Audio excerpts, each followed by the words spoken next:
guys. So I was debating whether or not to do a live today because today is a Yom Tov for some of you guys.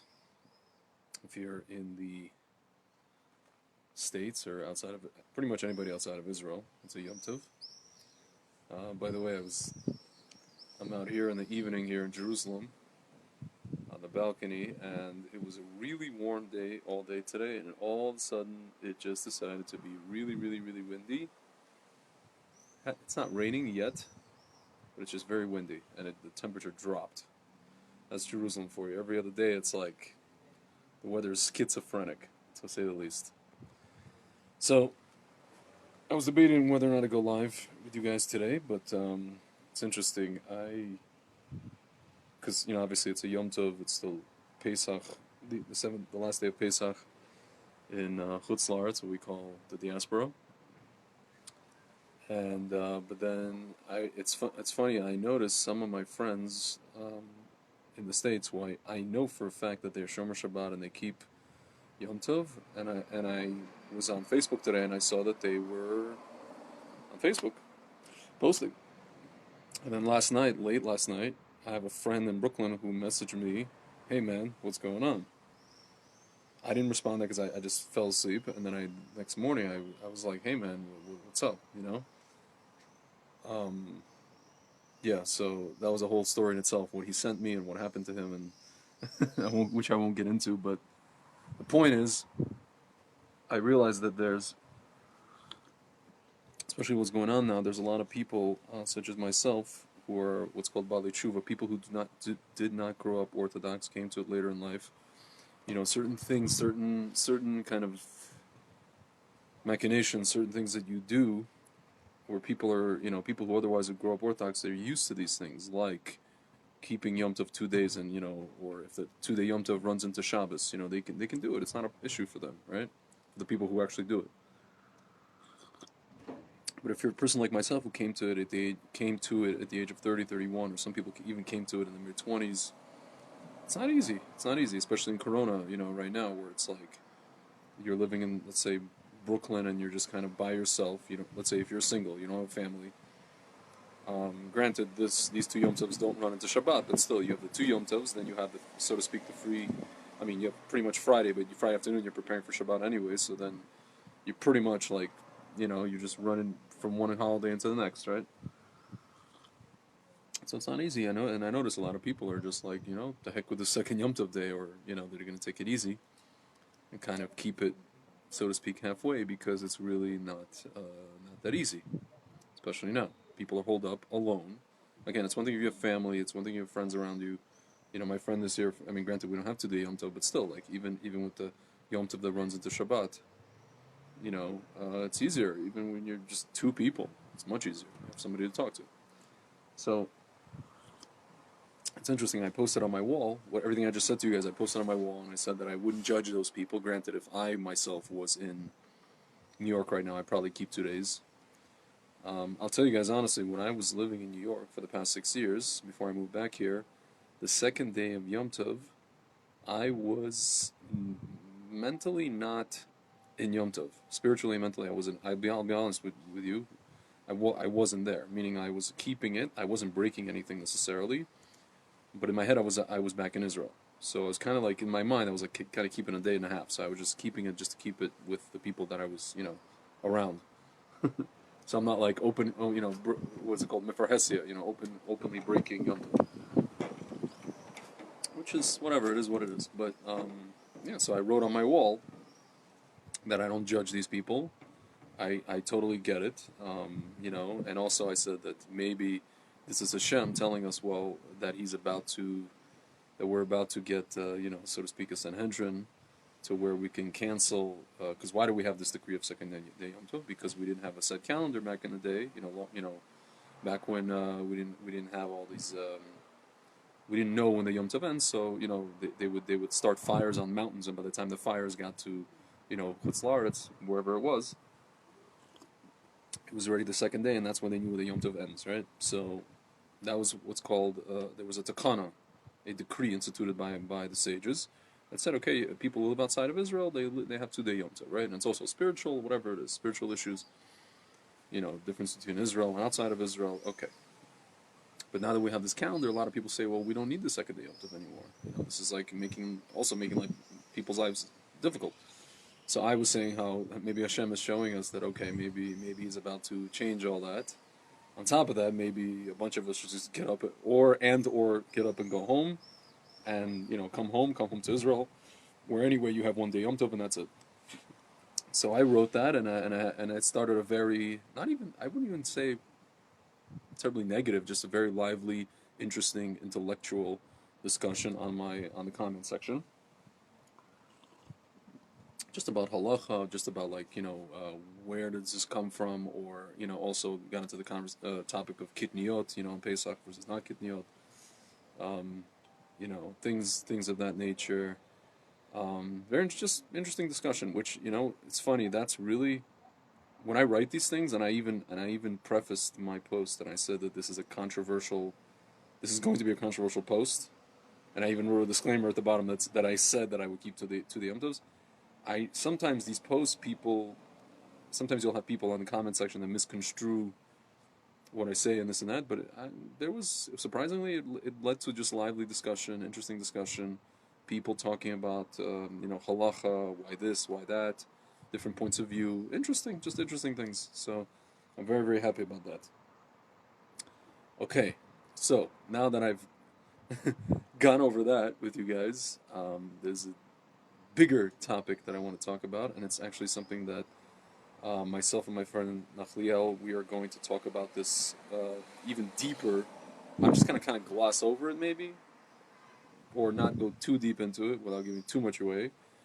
I want to talk about the concept of love, and the concept, and with respect to dating, how I guess the Torah, how Judaism, not how Orthodox people, but how the Torah itself, a book, right? Or how Jewish philosophy, let's say, the corpus of Jewish philosophy views love and marriage and dating, versus how, I guess just the world at large views it, and also, how should I put this? What the Torah claims, or what the Orthodox world claims the Torah, how it views it, versus how it actually plays out in the Orthodox Jewish world itself. That's actually what we call the ikar, or the point of what I want to actually talk about with you guys.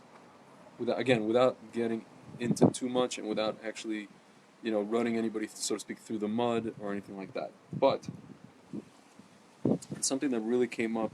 I don't know why this came up in my mind on Yom Tov. I just started thinking about it very intensely, and I literally, sometimes you have like an intense conversation, either with yourself or with literally other people in your own head. So the conversation in my head got so intense that I was like, okay, I have to talk about this. This is something that I'm just going to blurt it out. Otherwise, I'm just going to go nuts. So I'll just tell you guys real quick. As I keep mentioning, I came to all of this when I was 30 years old, to Torah observance. And, oh my gosh, move along. All right, buddy, relax there.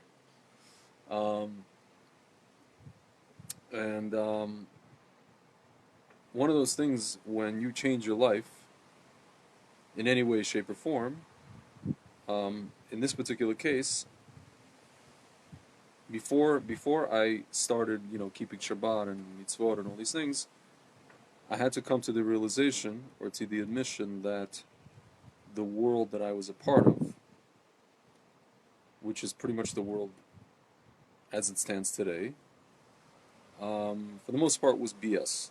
I'm talking about the secular world in America, or particularly the secular world in New York. And again, I'm not here to bash anybody, or so to speak, run anybody through the mud or offend anybody. But let's just admit, that, and Corona is showing us this.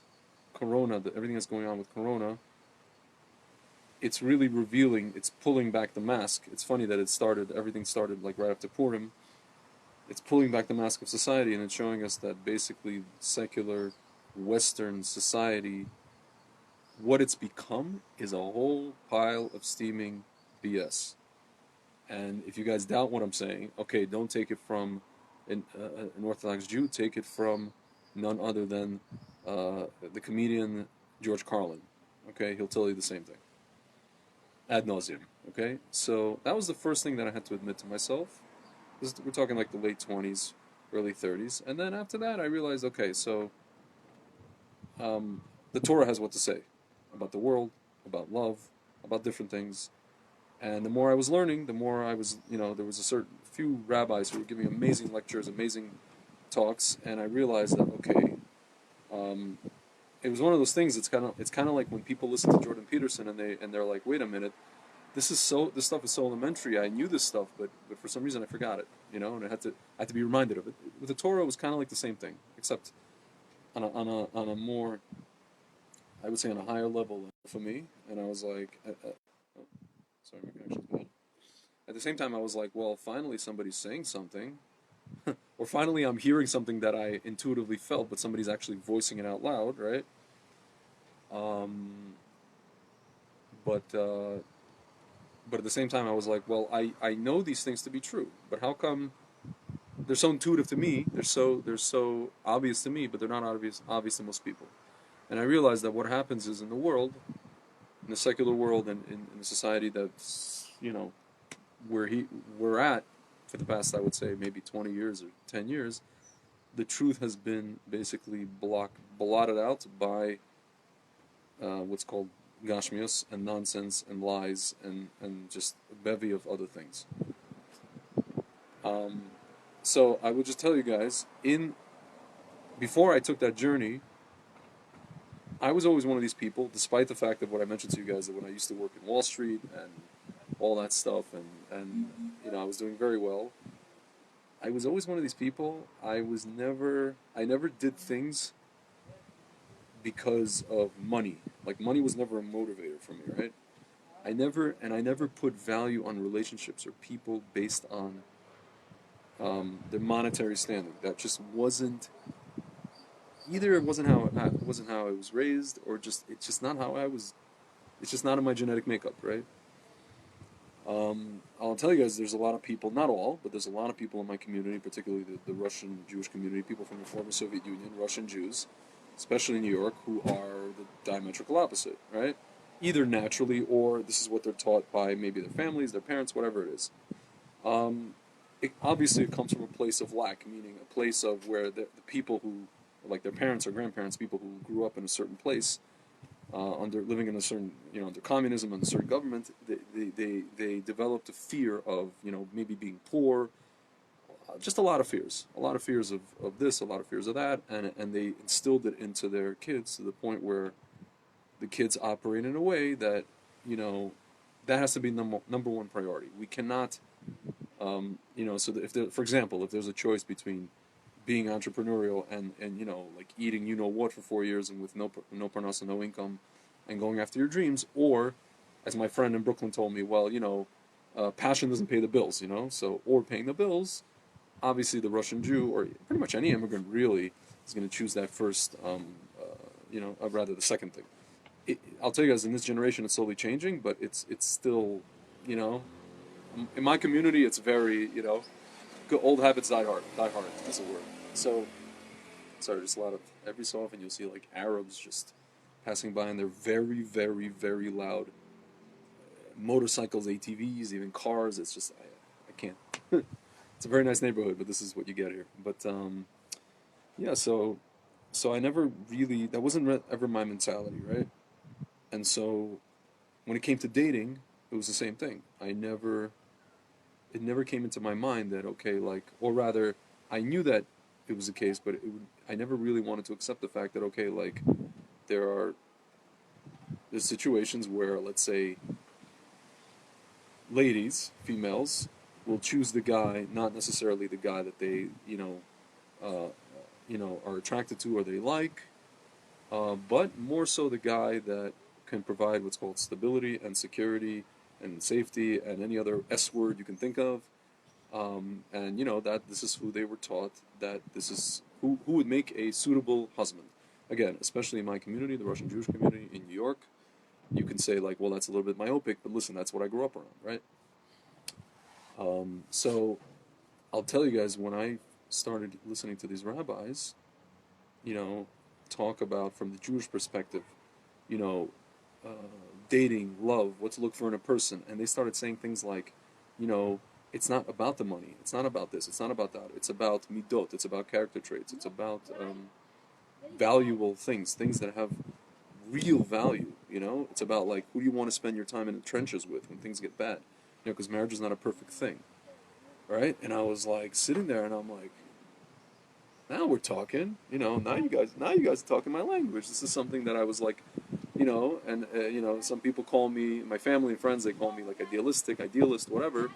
But I'm not. It turned out I wasn't an idealist. I was just a person who intrinsically understood the same thing the Torah understood, Jewish philosophy understood, right?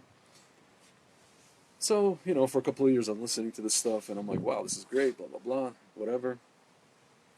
Fantastic. Okay, so I made Aliyah, go to yeshiva, and I'll tell you guys, in Israel, I kind of saw in action, I saw played out in action what these rabbis were talking about, right? And I dated here and there, you know. Um, I didn't really take it, how should I put this? I didn't really take it so seriously. To make a long story short, I was the first year that I lived in Israel. I was dating somebody, and this is right before I was like kind of what I would call full blown orthodox. So I got out of that relationship, and then I went to yeshiva, and then I kind of really didn't take the time to date here. But from what I saw, people's values were not the same values as what I saw in the States, especially in New York. Um, Fast forward, I actually the reason that I came back to New York is because I met somebody in New York. I moved back, and we were actually supposed to get married. And won't go into the details, but the engagement actually ended. Um, and again, I'm not going to go into details. The very good person, but it was one of those things where it was really the way that it ended was really a shame. Why? Because unlike unlike her, the person's friends were of the ilk of what I was describing to you guys before, right? So they basically started um, brainwashing her, as it were, and you know the whole narrative changed, and then after that, I started hearing things and seeing things, in particular, in New York from the Orthodox Jewish community, and these were the same things that I was seeing in the secular world in my 20s. And I'm sitting there and I'm thinking to myself, so, and I remember talking to somebody and they're like, well, you know, why are you deriding the Orthodox world, right? They're human beings just like everybody else. And, you know, they also, people also, so people crave, you know, physicality, they crave, material things, gashmiut as we call it. They crave this, they crave that. And my response is, well, fine. But the difference is the secular world doesn't run around claiming how holy they are and that they're connected to Hashem, right? It doesn't run around claiming, saying that everybody else is so is a Russia, is an evil person because they don't do this and they don't keep Shabbos, they don't do this, they eat this and they eat that, but you guys are, and now you're going against your own, you know. It's like do as I say, not as I do, right? So what does that make you guys? It makes you guys hypocrites. This is what I told these people, and people say, "Come on, this and that." You know, even now, like people are, you have these rabbis on WhatsApp. They're like, "Why are you guys? Why are people deriding the Orthodox world? You know, look at all these Hesed organizations. Look at all this. Look at all that. Look at all this good people do. Fine, people do a lot of good. But guys, ladies and gentlemen, I'll tell you something. I'll tell you something. I work in the wine industry, in the kosher wine industry, in the food, and I would call it as part of the greater thing called the food and wine industry in kosher world. Ladies and gentlemen, I'm really not going to get into this right now because again, I'm really trying to work on my lashon hara. I'm really not going to get into this right now. All I have to tell you is, um, I really hope that the people that are behaving the way that they're behaving are not claiming that they're doing it in the name of Hashem. And if they are, they need to see a psychiatrist. Okay? So, back to the topic. So what I saw, or what I heard from the Orthodox world when it came to dating, when it came to love, when it came to all these things, was the diametrical opposite of what I was hearing from, the rabbis way in the beginning of the story, way in the beginning of my journey, and it made me very, very confused. But then I realized, and after talking to some people, both in the States, people who did not grow up in New York, people who grew up in what's called out of town places in America, and also people who live in Israel and grew up in Israel, I realized that there is a serious disconnect between what the Torah and what Jewish philosophy teaches about love and teaches about dating, and what has happened, what has happened in the Orthodox world in America, particularly the Orthodox world in big cities, namely New York, Miami, and Los Angeles. Ladies and gentlemen, I'm not here to bash you and drive you through the mud. I'm just telling you, as part of the bigger theme of why I've been making these videos, to wake people up. This is your daily neighborhood wake-up call, ladies and gentlemen, okay? And you may say, well, you're just, whatever, how should I put it? I am still smarting from what happened to me, but listen, ladies and gentlemen, at the end of the day, it's not about me. It doesn't, I really don't care. It's like, I'll survive, I'll be okay. You know what I'm saying? I'm here in Israel, I'll be okay, you know? I'll go on to, B'ezrat Hashem, raise a family, meet the right woman, everything will be fine. What I found people telling me two different stories. People from the same community, from the same Orthodox community, telling me two parallel, completely different stories. One group of people telling me, no, you just got to the key is to get married first, and getting married and having kids will bring you the bracha, which will bring you the shefa, the bounty, and it'll help you with, parnasah and sustenance and gashmiut and all physical things and all these things.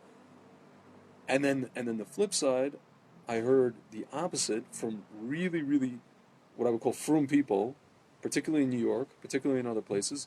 No, you have to build yourself this first, and then women are looking for this. And I remember hearing from one of these rebbitzins tell me, women are looking for security.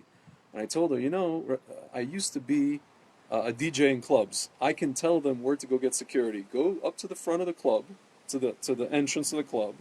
There's a bouncer. Go talk to him. Okay, you want some security? I can point you the way. And I was telling her, I'm like, this doesn't sound like what the Torah teaches. She's like, what do you she's like, this is the oldest. A lot of people tell me this is the oldest theme in human history. 5,000 years of human history. Come on, men. What is it called? Women always attracted to men with, who are providers, right? Let's say men with money, right? And my response to that is, yes, this is the 5,000 years of human history in the Western world, which for the most part lacks a real, true understanding of what Hesed actually is. How do we know that, ladies and gentlemen? Because of a book called Kohelet, written by King Solomon, the wisest man that ever lived, and who got everything and everyone. And after he did that, in the first 2 lines of Kohelet, the book that he wrote, he writes, and I'm paraphrasing, I'm using modern language, everything is BS. Okay? So if you have the man who had everything and everyone telling you that everything is BS, ladies and gentlemen, that should tell you something. Okay? It should tell you where your values are supposed to be. And again, you want to tell me I'm idealist, you want to tell me I'm this, I'm that, and the other. Ladies and gentlemen, I know couples, I have a few friends actually, got married, even in their 30s, had nothing to their name, almost nothing. The guy had some job, whatever it was, and now they're building something together. And you don't want to tell me, well, it's a rare cases and this and that. But you know what? So maybe I'm looking for that rare case. What can I say? You know what? I'd rather have that, which is really, in my opinion, the real thing, than wonder, if a woman is with me for X, Y, and Z, and then God forbid something happens, and I don't know, I God forbid lose my business, I lose my job, I get sick, whatever it is, and then it's like, okay, and she just leaves, picks up and leaves, right? How do I know? What the reason she's with me for? So I don't know, ladies and gentlemen. I'm not going to go deeper into it. I think that tomorrow, myself and my friend Achliel, we're going to talk about this topic further. But I just wanted to point this out because it's something that's really been bothering me. It's something that I haven't had really a chance to talk about anybody because the people that I do talk to this about are either one of two camps. They're not, when I tell them, well, this guy said this, and they're like, no, that's BS, and then I tell this camp, well, this guy said like that, and they say, no, that's BS too. They don't know what they're talking about. So honestly, one of them is right. I have a feeling that the ones that are saying that, getting married and having babies brings the shefa, I have a feeling those people are right. Not only because the Torah says so and Jewish philosophy says so, but because I've seen it played out in my life. Yeah, that's that, ladies and gentlemen. And I think that what's been happening in the Orthodox world in America. Again, I don't want to get too deep into it and say lashon hara on people, but I just see it rampant, and it's part of the reason why the divorce rate is increasing in the Orthodox world, particularly in the United States. Not to say that Israel is hunky dory, but particularly in the United States, particularly in the big cities. I was talking to a friend of mine who grew up in the Orthodox world in a particular neighborhood in New York, and he said, "Listen, man, I'm looking around," and he's like, I'm just like, I don't know if I can cut it. These guys, these dudes in real estate and lawyers and whatever, Orthodox guys, you need to make at least $250,000 a year. That's like being in the poorhouse in New York.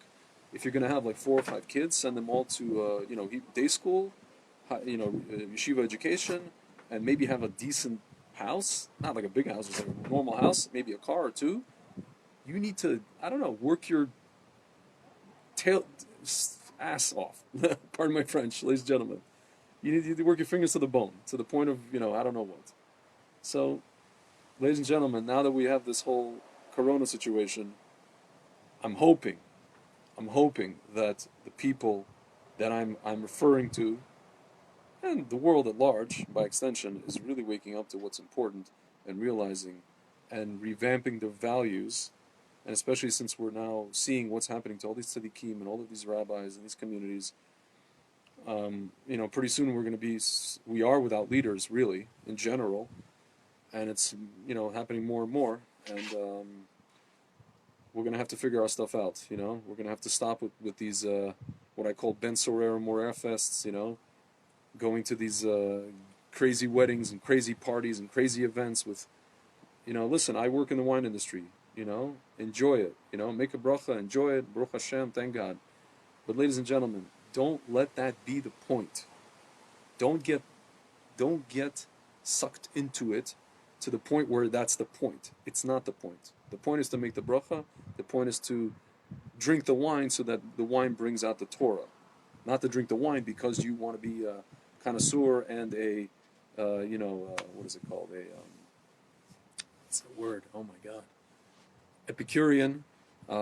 It's not for that sake, ladies and gentlemen. That's not the point. This is what separates the Jewish people from everybody else. And I talk about this with respect to what I do for a living. And I say what separates Israel from, Jewish people from Spain and Italy and France. At the end of the day, they're just doing this for the Epicurean and the connoisseur aspect. The Jewish people are doing this, with respect to wine at least, and other things to elevate the physical to the spiritual. That's what we're here to do, ladies and gentlemen. Again, with all that said, don't get me wrong. I'm not saying you should go live in a cardboard box. I'm not saying you should, go be in the poorhouse. What I'm saying is people need to get their head on straight, and people need to stop being hypocrites. And if the Torah is saying one thing, if the rabbis are saying one thing, if Jewish philosophy is saying one thing, and if you are telling me one thing, and you are doing the opposite, we have a serious problem, ladies and gentlemen. And we're the Jewish people, and we are the people that God is looking to lead the way. And if we're not leading the way, and if we are sitting in New York in our events and trying to act like, we're not acting like Jews, we're acting like we're at a tailgate party at a football game. Ladies and gentlemen, what do you expect the world to become? And this is what it's become. That's it. All right, ladies and gentlemen, enough what we call musar for me. We'll talk to you tomorrow, and I hope at least you got something out of this, and maybe, it'll lead you to think. At the very least, I want you to think. That's it. All right, talk to you soon.